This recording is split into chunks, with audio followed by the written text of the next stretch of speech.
اور حوصلہ توڑنا یہ نہیں، یہ تو اب دنیا سمجھا رہی ہے کہ مسلمان مسلمانوں کا ساتھ دیں گے، اور اگر آپ ہندو ہیں تو ہندو کا ساتھ دیں گے، سکھ ہیں تو سکھ کا ہی ساتھ، یہ تو اب دنیا سمجھا رہی ہے۔ محمد الرسول اللہ صلی اللہ علیہ وسلم نے دنیا کو یہ پیغام دیا، اگر آپ نے کسی انسان کا حوصلہ توڑا، اگر آپ نے کسی انسان کی بے عزتی کی، اگر آپ کسی انسان کی عزت نیلام کرنا چاہتے، اگر آپ کسی انسان کے دل کو توڑتے، اگر آپ کسی انسان کو ناجائز تنگ کرتے ہیں، خواہ اس کا مذہب کوئی بھی ہو، اس کا رنگ کوئی بھی ہو، اس کی نسل کوئی بھی ہو، اگر آپ دوسرے انسان کو تکلیف پہنچاتے تو اپنے رب اور رسول کے مجرم ہیں آپ اللہ کے نزدیک۔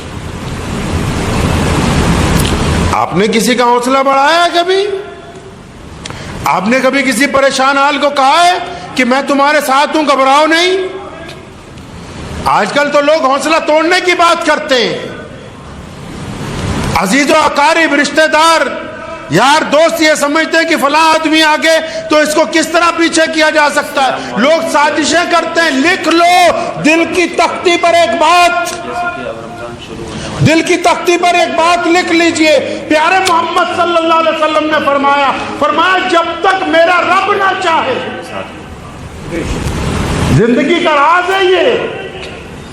محمد علیہ السلام نے فرمایا جب تک میرا رب نہ چاہے تو پوری دنیا کی طاقت مل کر بھی وہ آپ کو شکست نہیں دے سکتی۔ اگر اللہ چاہیں گے تو آپ کو شکست ہوگی، اللہ نہیں چاہیں گے تو آپ کو شکست نہیں ہو سکتی۔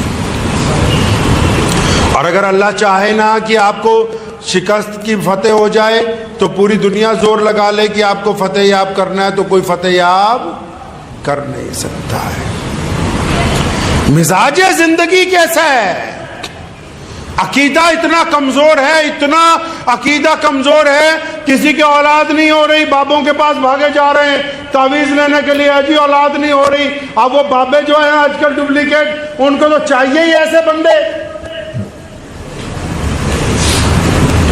آج کل جو ڈپلیکیٹ بابے جن کے اشتہار روز اخباروں میں آ رہے ہیں، ان کو تو ایسے ہی لوگوں کی ضرورت ہے نا جی۔ اگلا آتا ہے جناب کام نہیں چل رہا ساڈا، اولاد نہیں ہو رہی ساڈے، بھجے جاندے بابے کو جناب ساڈا کام نہیں چلتا، ساڈے اولاد نہیں ہو رہی۔ بابا بھی کہہ دیندا دیکھو ہوئے تہاڈے شریکیاں نے کچھ کیتا ہونا ہے۔ جاتے بھاگے بھاگے، کیوں؟ کیونکہ مایوس ہے نا یہ۔ جب کوئی بندہ مایوس ہوتا ہے کوئی بھی اس کو گمراہ کر سکتا ہے۔ یاد رکھو غلامی سے بڑی بیماری ہے مایوسی۔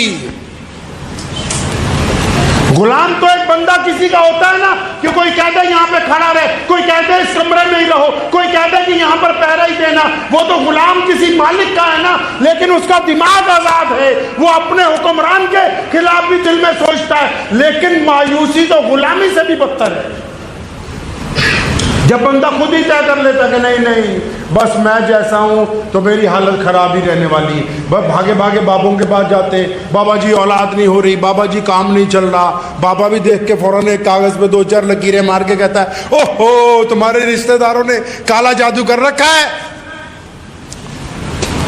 15-20 ہزار کا سامان لگے گا، پھر مسئلہ حل ہوگا تمہارا۔ اب یہ جو بابے کے پاس جانے والے ہیں، کبھی رب رسول کی بھی سن لو۔ اللہ کریم نے بھی تو اس کا حل بتایا، محمد رسول اللہ صلی اللہ علیہ وسلم نے بھی تو حل بتایا۔ اول تو 90% وہ لوگ جن کے عقیدے کمزور ہیں، چاہے وہ مسلمان ہیں یا غیر مسلم، 90% جن کے عقیدے کمزور ہیں، بھاگے پھر رہے بابوں کے پاس اور کبھی اپنی حالت پر غور نہیں کیا۔ اولاد نہیں ہو رہی، کاروبار نہیں چل رہا، صحت نہیں درست، ارے یہ کسی نے جادو نہیں کر رکھا، یہ جو مال حرام کا کھا رہا ہے پہلے اس کو درست کرو۔ یہ جو بھائیوں کا حق مار رکھا ہے پہلے اس کی ادائیگی کرو۔ یہ جو بہن کی زمین نہیں تھی پہلے اس کی بات کرو۔ یہ جو صبح شام لوگوں کی چگلیاں کرتے پھرتے ہو پہلے اس سے توبہ کرو۔ یہ جو لوگوں پر بہتان لگاتے ہو, ناجائز الزام لگاتے ہو, جس سے تمہارا منہ گندگی سے بھرا ہوا ہے, پہلے اپنے منہ کو پاک کرو. یہ کیا ہو گیا کہ کسی نے جادو کر دیا؟ جادو نہیں, جو ذرائع آپ کھانے پینے پر استعمال کر رہے ہیں پہلے ان کی تسلی کر لو کہ یہ حلال کے ہیں یا حرام کے ہیں. اگر وہ حلال ذرائع سے کچھ کر رہا ہے, کھا پی رہا ہے, تب تو جادو ہو سکتا تھا. اگر اس کے اپنے ذرائع حرام کے ہیں تو حرام کے اوپر حرام کام نہیں ہوتا, وہ پہلے سے حرام کام کر رہا ہے. جو بندہ پہلے سے ہی غلط کام میں لگا ہوا ہے.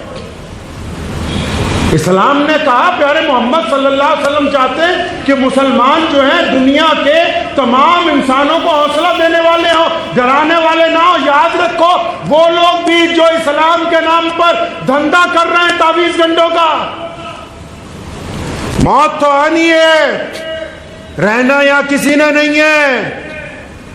بنے پھر رہے ہو فلاں میاں صاحب, فلاں میاں صاحب, اشتہار دے کے غریبوں کی جیبوں پہ ڈاکہ ڈالتے ہو. مرنا سب نے, رہنا کسی نے نہیں. دنیا کی چوری کی ہوگی تو شاید دوسرے سے معاملہ قیامت والے دن حل ہو جائے, لے دے کے نیکیاں آگے پیچھے ہو جائیں. رب رسول کی تعلیمات میں ڈاکہ زنی کرو گے, بخشے نہیں جاؤ گے, اس کی پکڑ بڑی زبردست ہے.